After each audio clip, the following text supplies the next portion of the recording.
Our next chapter or next unit is kinematics. Kinematics basically physics की वो branch है, वो हिस्सा है जिसमें हम सिर्फ और सिर्फ मोशन को स्टडी करते हैं।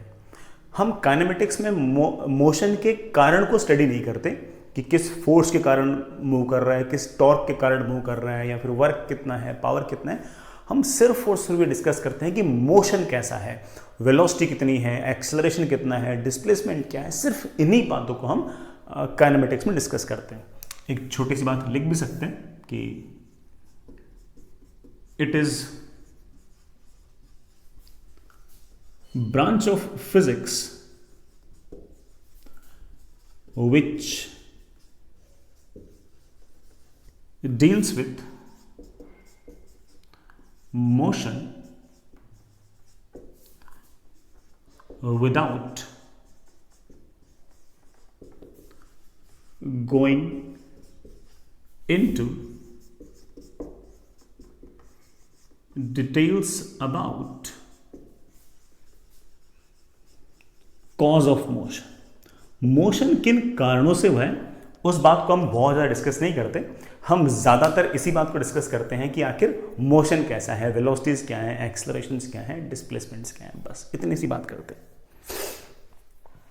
चलिए बेटा, सबसे पहली बात एक बात और बोल दूं कि काइनेमेटिक्स में बेसिकली 3 चैप्टर हैं। हम बेटा तीनों को ही देखेंगे। रेक्टिलिनियर मोशन, फिर projectile motion,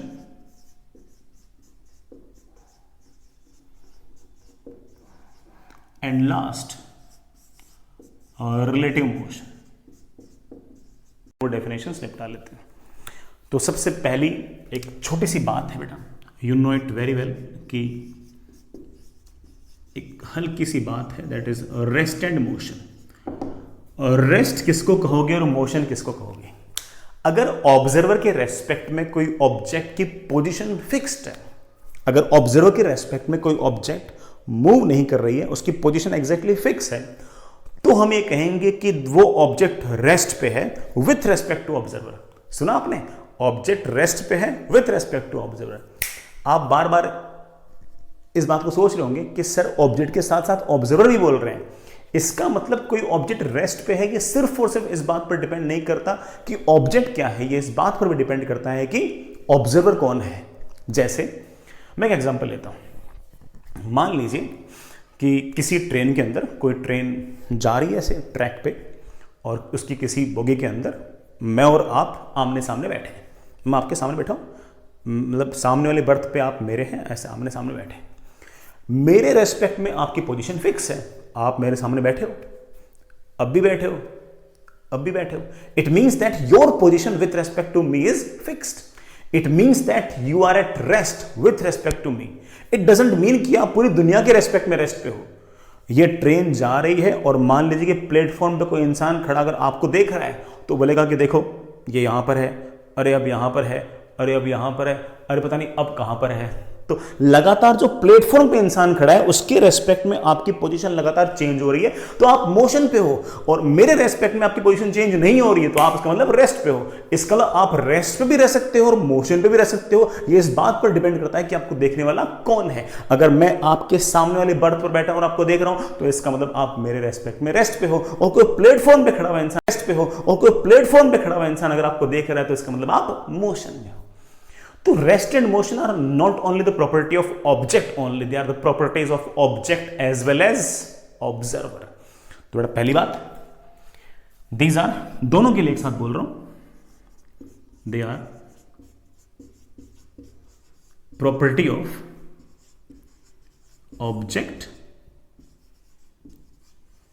as well as observer. वो ऑब्जेक्ट और ऑब्जर्वर दोनों की प्रॉपर्टी है।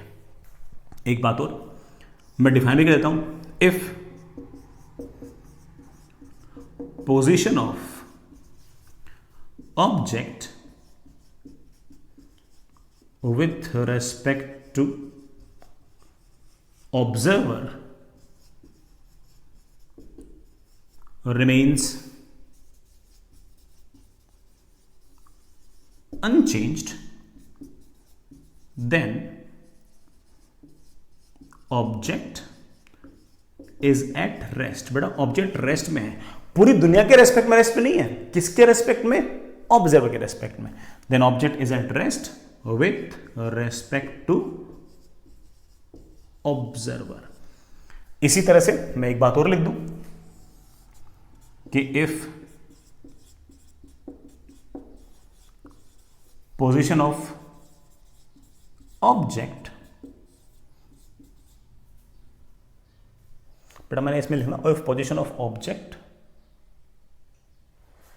अब क्या लिखूंगा? If position of object with respect to observer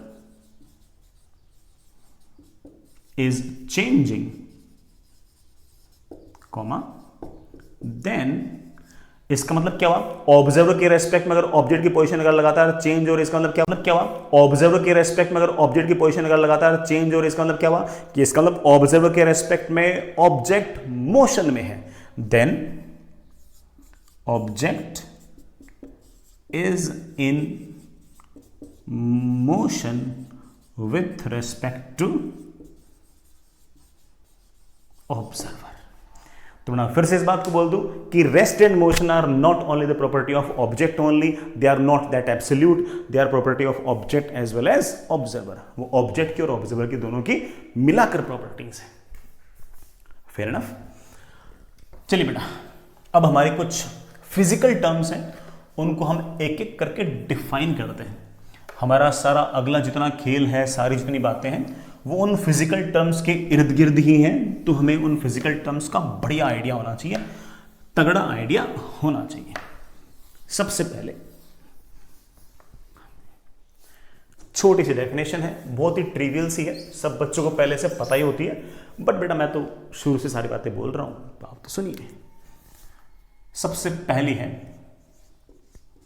position.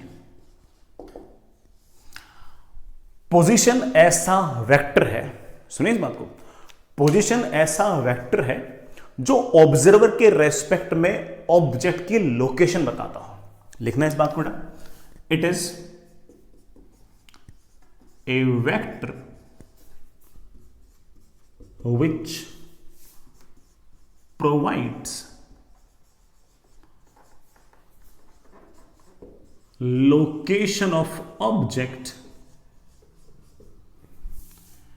with respect to observer। Observer के रेस्पेक्ट में ऑब्जेक्ट की लोकेशन बताने वाला जो वेक्टर है, that vector is known as position vector, या सिर्फ पोजीशन बोल सकते हो। जैसे बेटा मान लें कि ये हमारा कार्टेशियन सिस्टम है, ये बेटा वाई एक्सेस, ये एक्स एक्सिस, कुछ नहीं बोल रखा तो बेटा हम लोग है ना ओरिजिन को ऑब्जर्वर मान सकते हैं, कुछ नहीं बोल रखा तो हम ऑब्जर्वर ऐसे मान सकते हैं। और मान लीजिए कोई ऑब्जेक्ट यहां कहीं है, मान लीजिए बेटा कोई ऑब्जेक्ट यहां कहीं है, कोई ऑब्जेक्ट यहां पर, ये ऐसा vector, this vector whose head is at the object, object के हेड, ऑब्जेक्ट पर हेड हो और ऑब्जर्वर पर टेल हो, this vector is your position vector, और even simply position, simply position.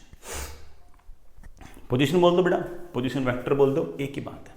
मैं कुछ बातें बोलना चाहूंगा बेटा इस पोजीशन वेक्टर के बारे में, एक एक करके लिखते हैं। सबसे पहली बात, हाँ बेटा ये तो बेटा वेक्टर क्वांटिटी है। आप बोलोगे हाँ सर बिल्कुल, डायरेक्शन है इसके पास, सर वेक्टर तो है ही। बेटा दूसरी बात, वेक्टर है तो डायरेक्शन बताओ, तो डायरेक्शन ऐसे है कि it is from observer to object, it is from observer to object. यहां से बोल दो कि सर ऐसा वेक्टर है जिसकी टेल जो है वो तो ऑब्जर्वर पे है और इसका हेड जो है वो आपके ऑब्जेक्ट पे। हमेशा ऐसा होगा, अगर ऑब्जर्वर ओरिजिन पर ना हुआ और किसी और पॉइंट पे हुआ तब भी बेटा जी टेल जो होगी वो ऑब्जर्वर पे ही होगी, बस ठीक है। अगली बात बेटा यूनिट देखना, पोजीशन की यूनिट देखना। आप बोलोगे सर ये तो लेंथ जैसी लग रही है,